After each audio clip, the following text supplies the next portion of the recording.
ఈ డిసెంబర్ 4 బుధవారం రోజున అక్కినేని నాగేశ్వరరావు గారి మనవడు కింగ్ నాగార్జున గారి అబ్బాయి నాగచైతన్య వివాహం జరిగిన సంగతి తెలిసిందే. నాగచైతన్య భార్య పేరు శోభిత. శోభిత అచ్చతెలుగు అమ్మాయి. తెలుగులో తను నటించింది కొన్ని సినిమాలైనా తనకంటూ మంచి గుర్తింపు సంపాదించుకుంది. గత 2 ఏళ్లుగా ప్రేమలో ఉన్న ఈ జంట పెద్దల సమక్షంలో పెళ్లి బంధంతో ఒక్కటయ్యారు. ఈ వెడ్డింగ్కి సంబంధించిన పిక్స్ కూడా ఇంటర్నెట్లో బాగా వైరల్ అయ్యాయి. ఎప్పుడు సోషల్ మీడియాలో యాక్టివ్గా ఉంటూ రెగ్యులర్ అప్డేట్స్ని ఎప్పటికప్పుడు ఫ్యాన్స్తో పంచుకున్న శోభిత తన వెడ్డింగ్కి సంబంధించిన మరికొన్ని బ్యూటిఫుల్ ఫొటోస్ని షేర్ చేసుకుంటూ ఎమోషనల్ పోస్ట్ చేసింది.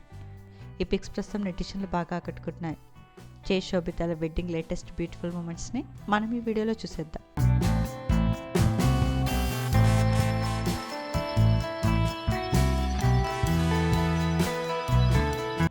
ఈ వీడియో నచ్చితే లైక్ చేసి ఇలాంటి మరిన్ని లేటెస్ట్ అప్డేట్స్ కోసం ప్రైమ్ తెలుగు ఛానల్ని సబ్స్క్రైబ్ చేసుకొని బెల్ ఐకాన్ని క్లిక్ చేయండి.